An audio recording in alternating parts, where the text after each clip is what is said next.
What's up, guys? Orcas here, and today we got another video. Today we're going to be talking about the Vikings because are the Vikings actually good? You've seen it by the title, but are the Vikings actually this good?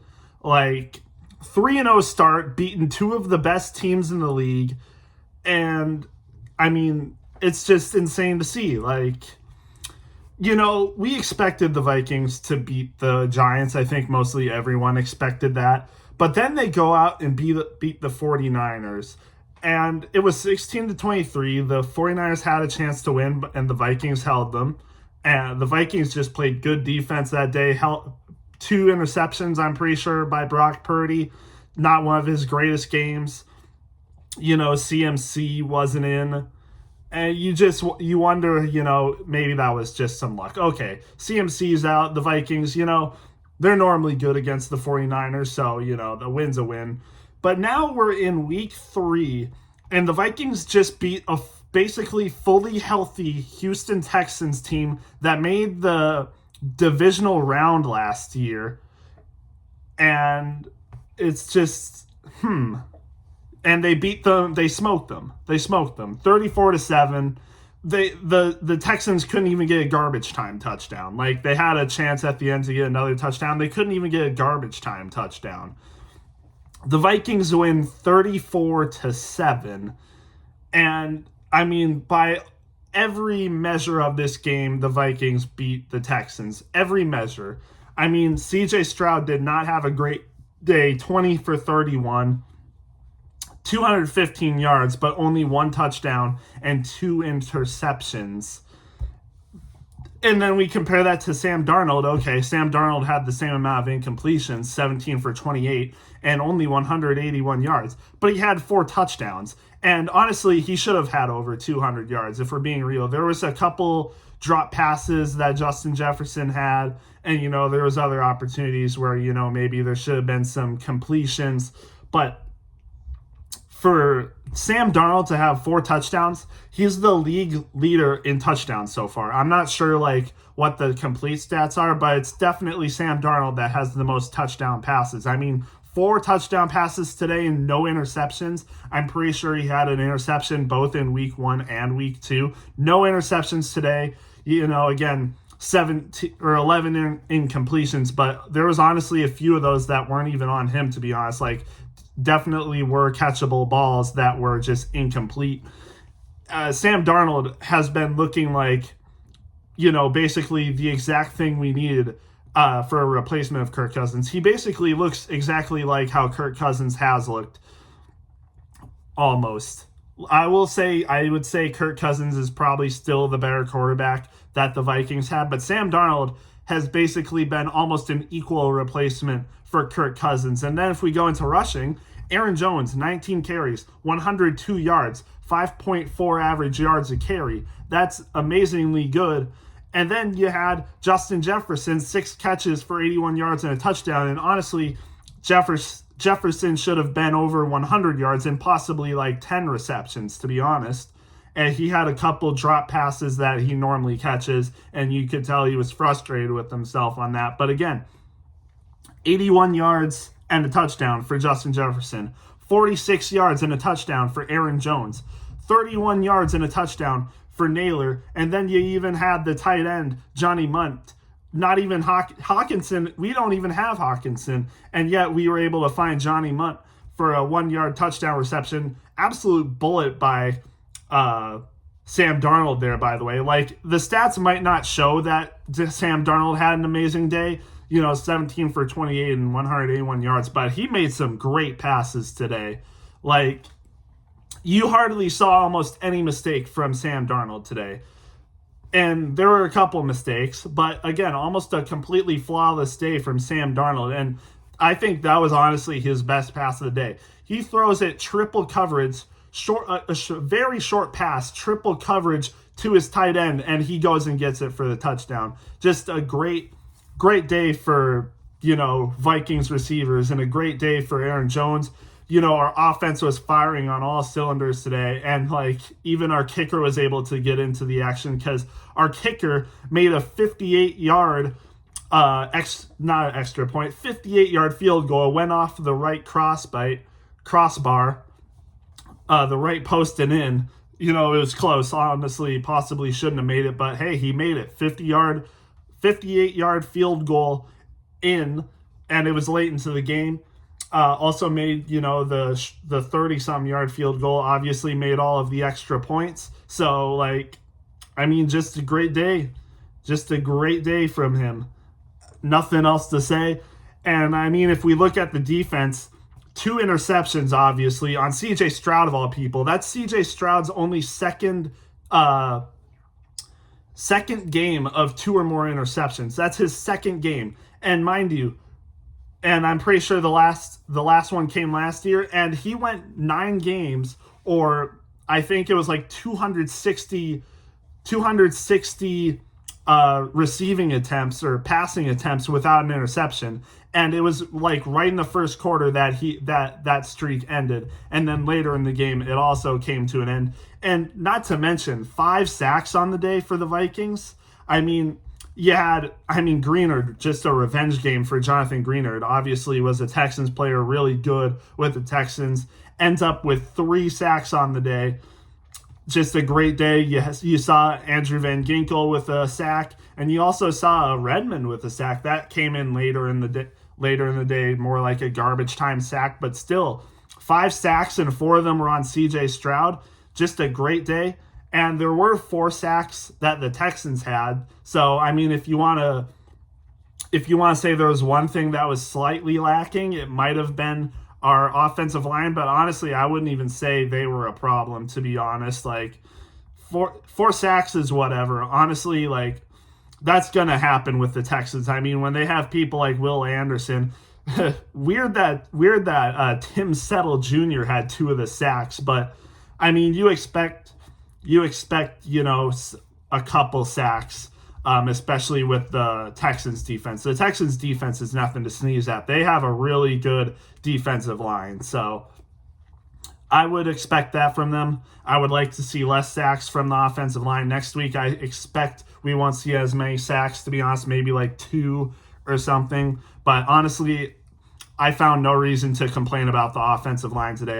Sam Darnold still did his thing. Aaron Jones had 102 yards in under 20 carries, so can't complain that much. I guess I can't even say the secondary was that bad at all. Diggs did have 10 receptions for 94 yards. Nico Collins had 86 yards. Tank Dell 62. You kind of expect that. The Texans have one of the best receiving corps in the league, to be honest.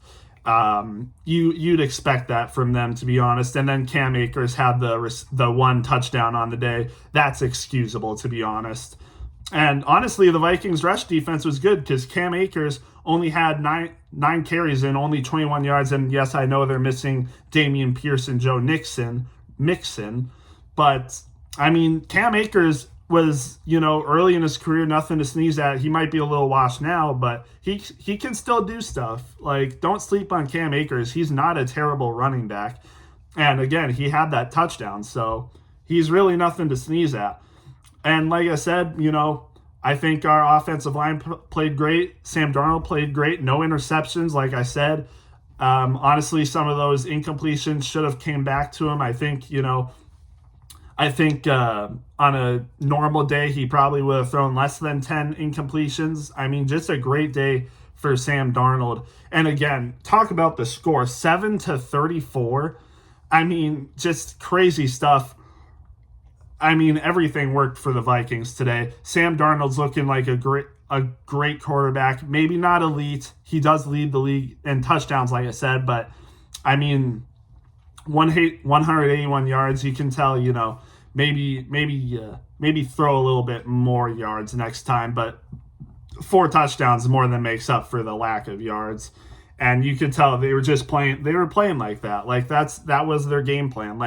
Sam Darnold didn't need to have those flashy throws like he did last week to Justin Jefferson for a 97-yard touchdown. No, he was playing it safe, 10 yards a pass, and it worked. So, and there was a lot of screen passes he did too, and ended up, 5, 6, sometimes 10 yards a carry on those screen plays, and they worked. So great day for the Vikings in general. And, they got the Packers next week. That's going to be an interesting game. They got the Jets.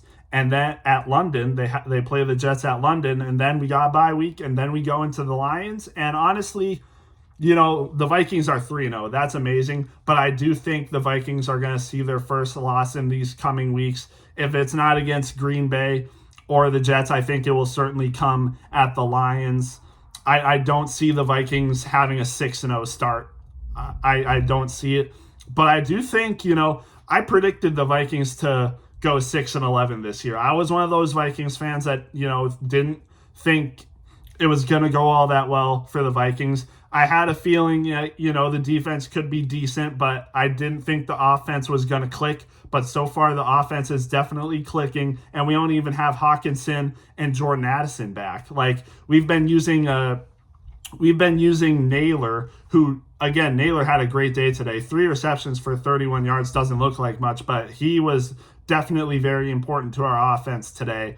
Probably the second best receiver today.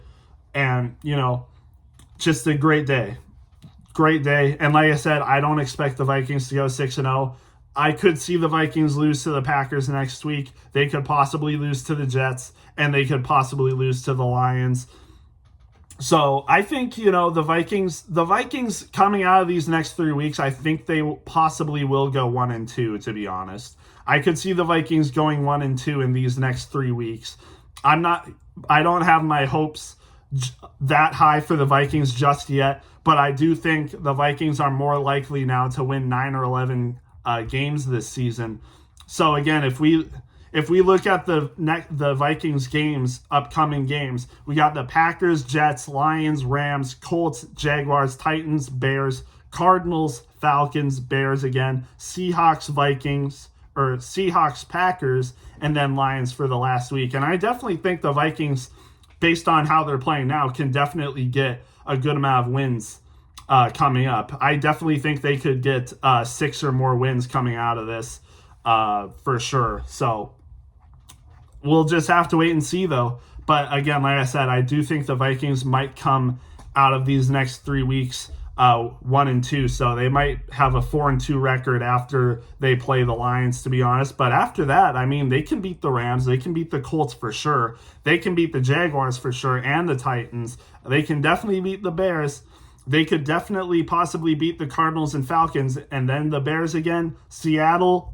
The Vikings, it's possible that the Vikings go like 12-5 or even 13-4. That's a possibility, honestly. The Vikings legitimately could go 12-5 or 13-4, but I'll be a little bit more conservative and say they'll get 9-11 wins. Again, the schedule looks good, to be honest. I think they can beat the Packers without Jordan Love. They can definitely beat the Colts, honestly. The Colts are not looking that good. I think they can beat the Rams. The Rams aren't looking as good as they were last year so far. They can definitely beat the Jaguars and Titans and the Bears. That's a ton of wins right there. That already puts them in the playoffs if they beat all those teams. So, again, the Vikings are looking good. I think they need to keep it up, though. Sam Darnold needs to continue to be a decent quarterback. The Vikings needs to keep this defense up. And if they do that, I think they will be a 9-11 win team. And I think they can possibly make a deep playoff run, possibly divisional round. I'm not sold that this team is a Super Bowl contender yet. I don't think the Vikings will be able to keep this up. 28-6 versus the Giants. 23-17 versus the 49ers, 34-7 versus the Texans. But again, I don't think the Vikings will be able to keep this up. Again, I do see them possibly going 1-2 in these next 3 weeks, possibly 2-1, which would be nice. But they have a tough schedule for the next 3 weeks. The Packers, even without Jordan Love, are nothing to sneeze at. The Jets with Aaron Rodgers is always scary, and obviously the Lions will be the Lions. So there's that. But again, I'm very optimistic about the Vikings this year. I predicted them to go 6-11, but I definitely could see them going 9-8, 10-7, or 11-6 now. They might reverse what I predicted about them. They might go 11-6 instead of 6-11. So just great show by the Vikings so far. We'll have to wait and see how they are in the next coming weeks. But if they remain this good in the next coming weeks, I might have to, up my predictions for them and, possibly an NFC championship team.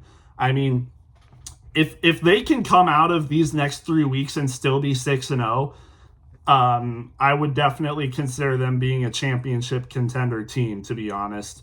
Right now, I think they are a playoff contender, like wild card or divisional, possibly divisional, but, more than likely a wild card exit or, playoff verge, but not quite there. But, I might have to change my mind if they continue to play this good. It's only been 3 weeks. Like, I see a lot of people hyping them up. I'm hyped for them too, but you got to remember it's still 3 weeks. I mean, we remember the last time the Vikings went what were they like 6-0 or 5-0, and then they ended up going 8-8 that one year. That can definitely happen with this Vikings team, in my opinion. But we'll just have to wait and see. Again, like I said, if they go 6-0, I'll definitely reconsider what I think about them right now. But yeah, that's basically all I have on the Vikings right now. I think they are a great team so far. I would like to see them keep this up, though. And if they do keep this up, I have high hopes for them. But we'll just have to wait and see. Let me know what you guys think, how the Vikings will be for the rest of the season. And yeah, I'll see you in the next one.